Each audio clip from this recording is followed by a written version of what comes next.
everyone, and welcome back to the Destiny Awaits podcast. I am your host, Andrea John, and we took a little bit of a break without letting you know that we were going to. For that, I apologize. But this summer has been extremely full with lots going on, and I needed to prioritize a few things. So I decided to take a pause on the Destiny Awaits podcast so that I can finish working on the book for Proverbs 31, which is called In Her Image. We plan to have that out by December, so there's a lot going on around there. We also have a book coming out, God, What Are You Doing? And that's a small book that we're going to be launching. I'm probably going to have a 3-day experience with that online. And then we're going to have an online retreat at the end of the year and possibly an in-person retreat.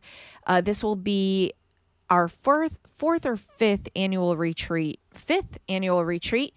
So there's a lot going on, and I had to prioritize because I was noticing that I had a lot of balls in the air, but no projects were finished, and I had to get some stuff finished.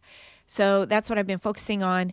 And then this past weekend, we were in Birmingham. The girls had a wrestling tournament, their last time wrestling together in a high school competition. It was a very fun weekend, but very exhausting. We traveled all day on Friday and then full day tournaments and then traveled back right after. So I wound up taking a bit of a break this week, but I'm here with you today because this morning I wound up doing a Facebook Live sharing something that has helped me increase my faith. I always get asked, how do I have faith even in the tough moments with everything that I've gone through? Or when I'm in the midst of something, people are like, how are you so positive? How do you have faith? Well, I've been trying to get an answer to that question over the last year or so, being intentional about thinking through what helps me have faith so that I can share it with you guys, because I want everyone to have a great quality of life and to be able to overcome trials and tribulations and to still laugh and smile and enjoy life even when things get tough. So this morning, I realized something that has helped my faith stay strong, and I shared it on this Facebook Live. So I thought I'd share it with you. I am very big into being unfiltered. I don't filter most of my stuff. If you see something filter, it's probably because it came through TikTok and there's a reason for it, and I was being intentional about using a filter. But I don't use many filters. I am who I am. Today, if you're seeing me, you'll see I have no makeup on. I just woke up, but I wanted to get this Facebook Live out on the podcast because after I recorded, I thought, this is pretty useful. So I wanted to share it with all of you listeners. Thank you so much for your support. Thank you so much for sticking around. If you're listening to us right now, this Facebook Live was about 30 minutes, and I try to explain what I'm saying by telling the full story and building. So when I get to where I'm going, I've already built something to lay it out, which is why I didn't feel it was appropriate to write something on social media. I felt like this needs a little bit of nuance and has some nuance, and I wanted to explain myself a little bit deeper. So in the end, I hope that this helps you. Don't mind the video quality. Like I said, it was a live, and the sound isn't going to sound like what you're hearing right now, but it was good enough for me to share here. I did lose a little bit of signal for a second, so if you hear some choppiness, don't worry about it. And if you're not seeing me right now and just listening, maybe you're on a walk, you're doing something, you're busy, no need to look the video up. You're not missing a thing. So guys, this is a little bit of a break from the Sermon on the Mount. We will get there. When we get back to the Sermon on the Mount, we will be having tons of guests. So we're going to have a lineup of guests who are extraordinary people, and I cannot wait for you to meet them and to hear the gold nuggets that they have to share related to the topics within the Sermon on the Mount as we get into the latter half. So without further ado, enjoy. Hey everyone, good morning and happy Friday. I feel like you guys probably don't notice because there are still posts out there, but I feel like I have not been around as much.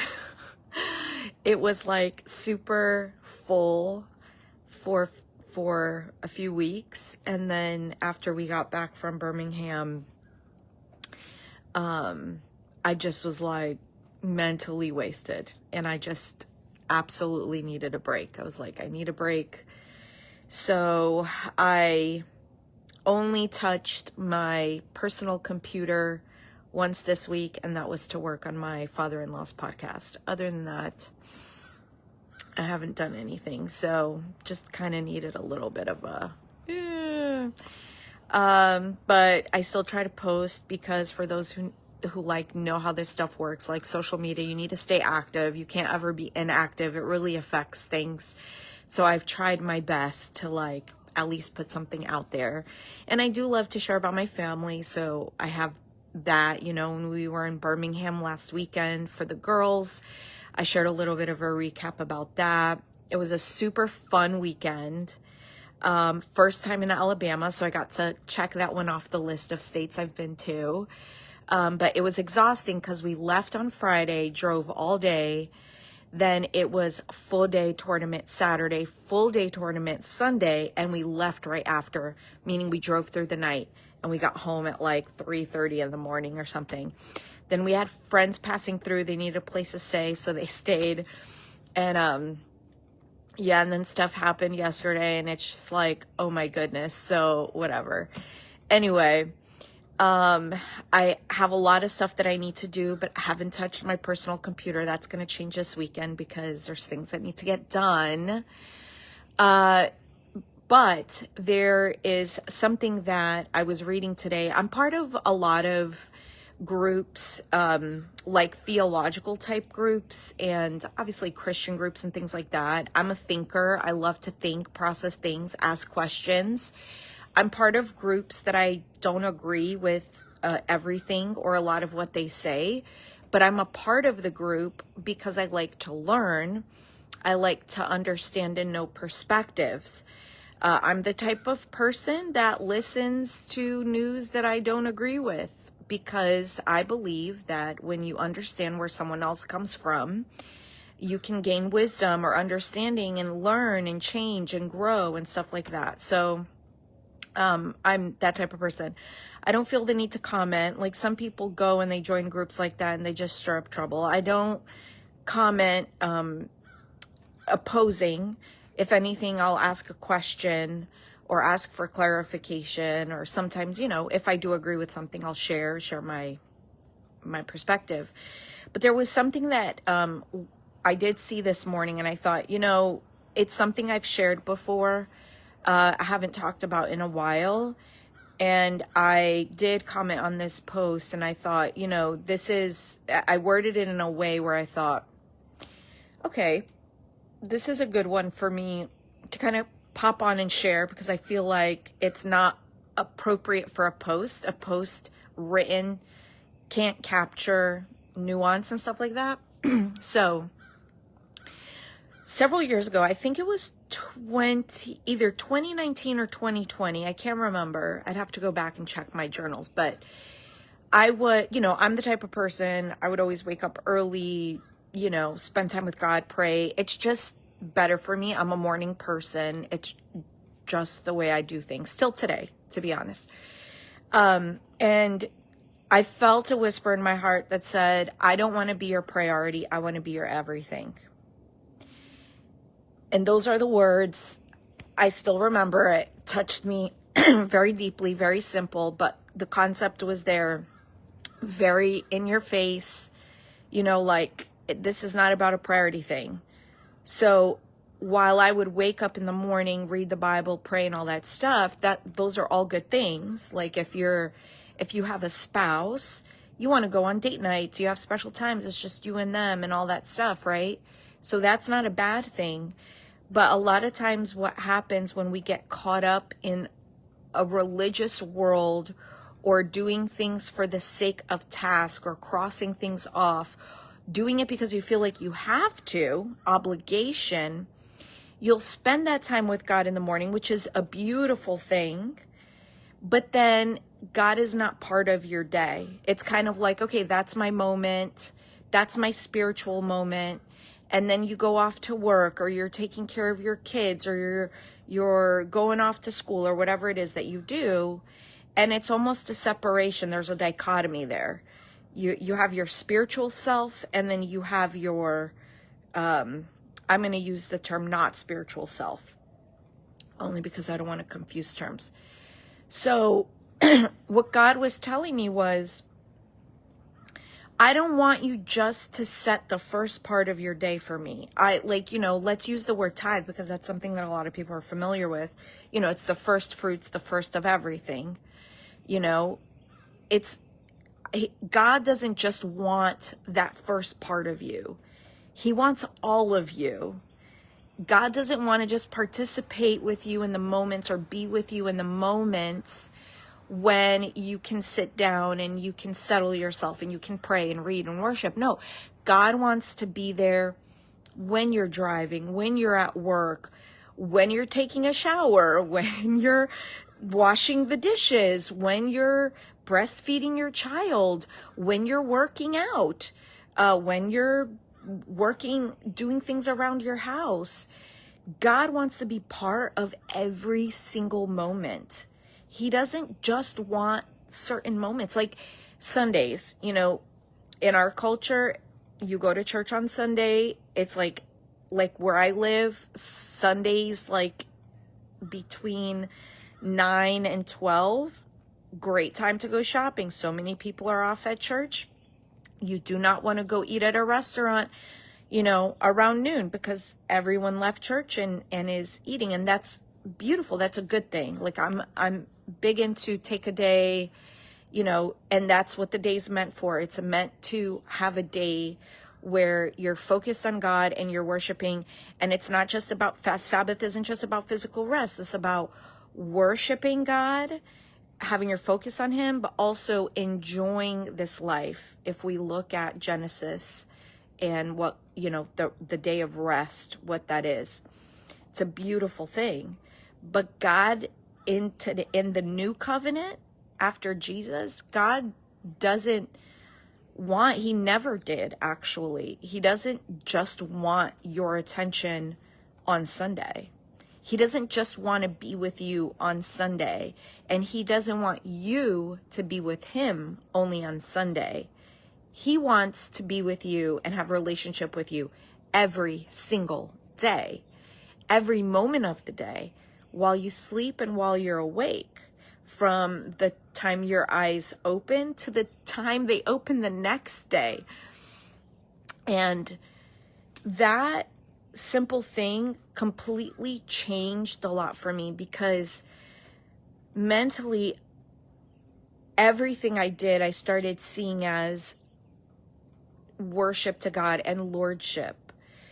I believe there's a difference between being a believer who is saved by Jesus versus being a believer who has Jesus as Lord. You can be both, but you may just be one. And just because you're saved, that doesn't mean he's your Lord. Now, if he's your Lord, you're saved.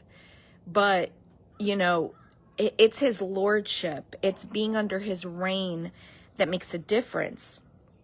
So I've gotten to this place in my life, for example, this moment here where I'm recording alive and I'm sharing it with you guys. To me, this is part of my relationship with God, and God is here. God is not separate from this. When I am working at my job, doing like work, this moment where I'm sharing this with you, or when I'm writing my books, or I'm working on my podcast, or I'm preaching and I'm teaching, or I'm doing a retreat, those things are not more spiritual than when I'm sitting behind my desk and working on a project at work. I see them all equivalently spiritual, because there's spiritual in everything we do. While I sit here and you see the physical me, my soul is here, my spirit is here at the same time, participating in what's happening in the physical. And if I cease to exist physically, I cease to exist, period. Right? Like we can't interact like this if my body is not present. So there's this dichotomy that a lot of people have where it's, oh, I'm in the spirit at this moment. I'm at church, or I'm ministering, or I'm being prophetic, or I'm praying. This is my spiritual moment, versus I'm at work and it's not spiritual. I don't see that separation. I believe that separation that we create. Notice that I said God is with us every moment of the day, right? Like he is with us always. But the question shouldn't be, is God with us when we're at work, when we're cleaning the house, when we're doing all these things that people don't deem as spiritual? The question needs to be, am I with God in those moments? And the reason this is so important, and this shift is so important, I'm going to explain to you why. Because so many people ask me how I have faith going through all the things I've gone through. You know, the reality is that on social media, because everything's so negative, I really have a purpose and an intention to be positive as much as possible on social media. Everything I do is to instill hope. So I'm very positive on social media. And I will say that if you don't personally know me, like you're not in my circle in terms of like living life, you really have no idea the stuff that goes on in our lives. And the people who do, or like I meet them and then, you know, they kind of hear our story, I always get asked, like, how do you have such a strong faith? Like, how do you keep that faith even when things are tough? Because we've gone through some tough moments. And that question was never easy for me to answer, because I had no, like, I couldn't articulate an answer. But it's a question that I've been trying to articulate and understand so that I can share it with people, right? Because I want everyone to have the kind of faith that I have, to be able to overcome difficulties. Like, sometimes I'm like, oh, I have faith. Maybe it's a gift given to me by God, but we all have faith. We've all been given a measure of faith. And I wasn't given a different measure of faith. It's just, you know, how do you nurture that faith? How do you cultivate it? How do you grow it? You know, it's just like a gift. Like, are you cultivating it? Are you growing it? Like, what are you doing? God gives us these things and we need to nurture it and take care of it. So there's this, and I've come to realize a few things, and I try to share it as I go. And there's this one thing, and this is why I wanted to share it, because when I was thinking about it this morning after that post, I thought, this is one reason why my faith is so, it's this concept of having God in everything as opposed to just first priority. Sorry, my connection's bad. I was looking to see what's wrong. Because so this is the rationale behind it in terms of how it affects faith. When you move throughout your day, when you remove the barrier, the dichotomy of there is a spiritual side of me and there is, let's use the word carnal side of me. Like there is I don't like to use the word flesh because a lot of people misinterpret flesh. So physical. So there's the spiritual side of me and there's the physical side of me, right? When you separate those two, it's very easy for God to not be part of those moments, for you not to have God as part of those moments when you're being physical. Hopefully that makes sense.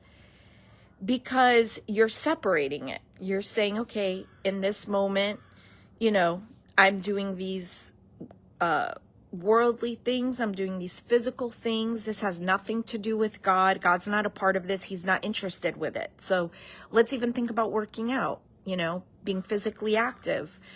exercising, when you see that as this is not a spiritual side of me, I'm focused on my physical, and you separate the two, it's very easy for you to miss God in it because your mind is not thinking that God is there, because you're not at church, because you're not praying, because, whatever the case is. But when your mind shifts and you realize, wait a second, I'm not a spiritual being in a physical body only, and I'm not a physical body who has a spirit only. I am both physical and spiritual, because that's how God created me as a human being, meaning that God created me in a way where I can commune with him always in both realms. Okay, I think there's more than one realm, but in all the realms. Then me taking care of my body is actually part of God's design. And in that design, I can commune with God. Think about Adam and Eve. I always go back to the design. How did God intentionally create the world, universe, humanity? And when he created humanity, he created Adam and Eve to work. They had to tend the land. And even still, they communed with God in that. God would walk through the garden. They would have relationship, right? So God is a part of every moment. And I think one of the reasons that I have such a strong faith is because I removed that dichotomy. I removed that division between my physical self and my spiritual self. I was able to perceive God in the mundane, not only the extraordinary. I was able to see him in the normal and the day-to-day. I was able to look for him in areas that I would dismiss if I had that division up. So I started to notice him more. I started to see him more. I started to perceive him more. And when that happens, you have, it's almost like you have no choice but to believe. How do you not believe when you see God everywhere, when you see him working in all things? That is incredible. And yes, knowing the Bible is important. Yes, worship is important. Prayer is all the things are important. But when you start to perceive, now I know people who super spiritualize everything. I'm not a fan of that. But I also believe that people have different giftings and abilities with God. And in my opinion, if you can see God in things, in the everyday, I really don't. It'll make your life better. In my opinion, your quality of life will improve. Your faith improves. What I caution with those who super spiritualize is a lot of times there's more a sense of evil than good. So if you're seeing evil everywhere, demons everywhere, the devil operating in everything and all that stuff, that's what I would caution you, because the reality is, in my opinion, based on what I see in scripture, there is more good than bad. So if your percentage of bad is more than good, I think you need to question, not the discernment. You need to, you have to be aware, you have to be willing to open your eyes to see the good. Look for God in the matter. So if there's a difficult when I go through bad things, how do I have faith? And this is me processing now, trying to figure out how to articulate. When I'm going through a difficult situation, it's really, really tough, right? It's easy for the difficulty, because of the pain, the anger, and all this stuff, for you to focus on those things, right? I'm not going to sit here and pretend I don't talk about things. I do talk, when I need to talk through something, I talk with my mom about it. I talk to Mike, I talk about bad things. It's not like I don't. I acknowledge reality. I don't ignore reality. I absolutely acknowledge reality. But I'm always looking for, what is God saying about it? What does God want to do? What is God's heart in the matter? Where does God want me to go? What would he do? And when you set your mind on those things, set your mind on what's pure, what's noble, what's good, what's holy, you start to see God more because your focus, your eyes are on that. Like, that's where your target is. Your target is on God. Yeah, evil's working, and you can't be oblivious to the evil. You can't ignore the evil because you won't know how to combat the evil if you ignore it, right? But it's kind of not my responsibility to figure out how to overcome it. I ask God for wisdom to overcome it, and then he helps me. Now, my brain works. I have intelligence. God gave us intelligence for a reason. God gave us logic for a reason. God gave us community for a reason. We have lawyers to help us. We have doctors to help us. Like, we have a whole community of people that God has given us to leverage. And there's a moment where, yes, prayer is the only way. And then there's moments where there's action that needs to be taken. And we need to pursue that wisdom from God to understand, when do I stay still? When do I act? When do I move?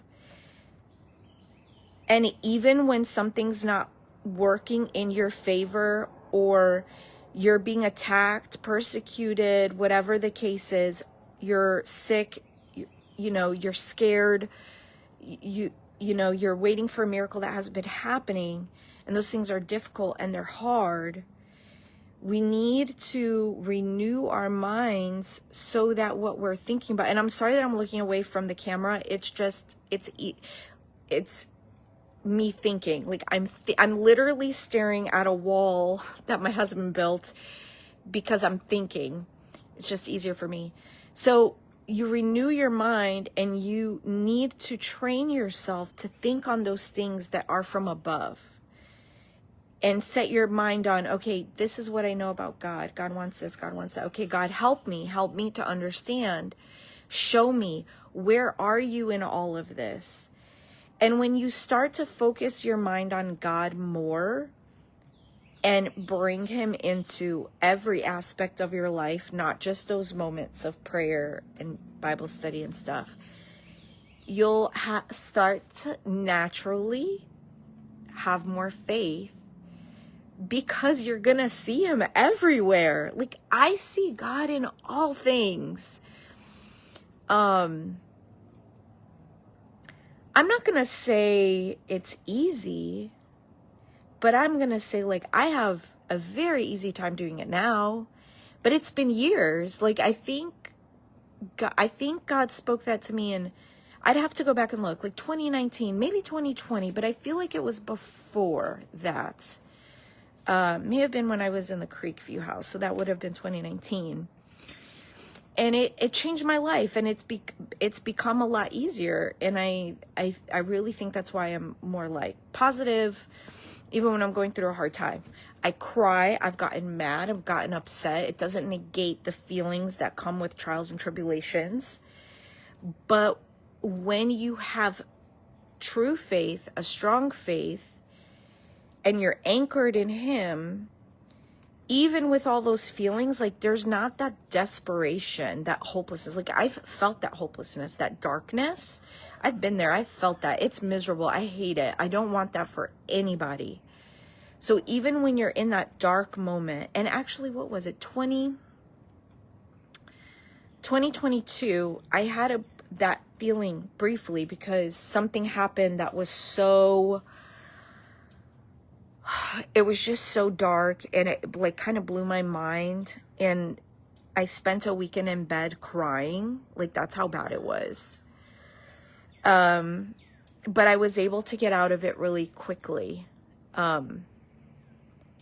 Because I'm also naturally a solution driven person. So, there's that. But yeah, so I just wanted to share that with you guys, because it's really changed my life. It's one of the reasons why my faith is so strong, and I realized that this morning. So I wanted to pop on here and share that with you. I hope that this helps you. If you're someone like me, you get up early in the morning, you read the Bible, you pray, you need, like, I need those moments with God, like, where it's just me and him, and I pray. I need it. It's, it's not an obligation for me. I literally need it. But that's the thing. It's not a task for me. It's not like an obligation. If I miss a day for whatever reason, I don't feel guilty about it. I don't feel like, oh, I failed today, or, oh, I'm not spiritual enough, or whatever the case is. Absolutely not. Because everything I do, I see as I'm doing it with God. It's a moment of worship for me. Everything is a moment of worship for me. It's my heart posture. I think about God all the time, and everything that I do, there is no separation between him and I. I remove the separation. So I guess I would say, like, if you're someone who does these things and sometimes or all the time or whatever you're going through right now, if you feel like there is a separation between you and God, what I want you to know is that it's not coming from God's side. So I want you to look at your life, and I want you to ask, like, have you put up a wall that you maybe didn't realize? Like, I'm not saying this in a way where it's like you put up a wall. No, sometimes things happen in our lives that put up walls. We didn't mean to be there. We didn't want to be there. Almost like we didn't choose it. But things happened in our lives that caused us to be guarded or to lose faith. Like, especially if you're someone who's been church hurt and you tied that back to God, you know? So I want you to look at yourself, look at your life, your mindset and stuff, and ask, like, have I put up this wall of separation? Because the reality is God has not separated from me. When Adam and Eve sinned, God didn't separate from them. As a matter of fact, he went looking for them. They're the ones who went and hid. Why? Because of shame. So that's one place I want you to go look at. Is there any shame in your life? Because I know when I separated myself from God during this a time years ago when I was like in my darkest moment, I had separated myself from God because I thought God wanted nothing to do with me. So just analyze that and look and just know that God has not separated from you. He's right there with you all the time, and he wants to be a part of every single moment of your day. So live your life in a way where you can stand before God open-hearted. I'm telling you, your quality of life will change substantially. You're going to treat people so much better. You're going to feel better about yourself. And you're also not going to allow people to disrespect you and to walk all over you, because you're going to have a confidence within you, because you're going to know, like, if God is pleased with me, then I'm good. And the only way you can say that is if you can stand before God completely open-hearted. And the goal is to do that every single moment of the day, every minute, from the moment you lie down to the next day when you go lie down. Like 24 hours, 7 days, every single day, live an open life with God. I'm telling you, you will live the best quality of life regardless of the circumstances around you. So Charterbox this morning, that is your Friday message. I hope this blesses you. If you have any questions, or you're like, practically, what does it look like? Or you want to run a situation by me? Like, sometimes just talking through things is the best thing. I have no issues. I may not respond to you right away. My message box is like so full right now. I think I have like 20 messages that I still have to get to.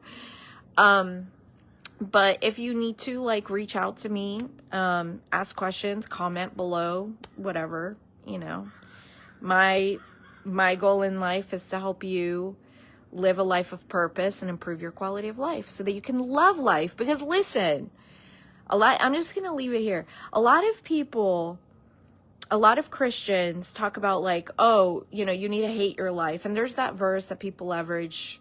We have to put things in proper context. God created you for a reason, and he has you here for a purpose. So if you do not like your life, if you hate your life, if you hate being here on earth, and your whole goal in life is to end this life so you can go to the next, I'm telling you right now, you're not living your life to the fullest, and you're not living your purpose, because your focus is on ending your life. So how can you live your life if your focus is on ending it? I just think about it. Just think about it. We have to ask ourselves, like, God created us. Did he create us? Did he love us enough to create us and form us and give us a purpose so that we would hate it? Like, why do we hate something that God created? Why have we been taught to hate our bodies, to hate humanity, to hate this earth when God created it?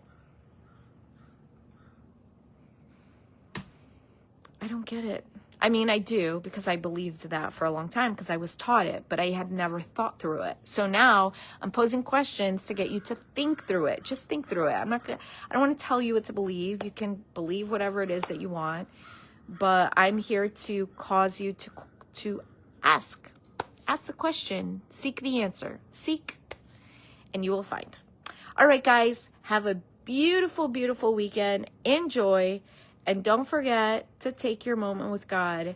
Making God your everything doesn't mean you neglect those date nights. If you have a date night with your significant other, or you hang out with your friends, you should do it with God too. Same concept. Love you guys. Bye.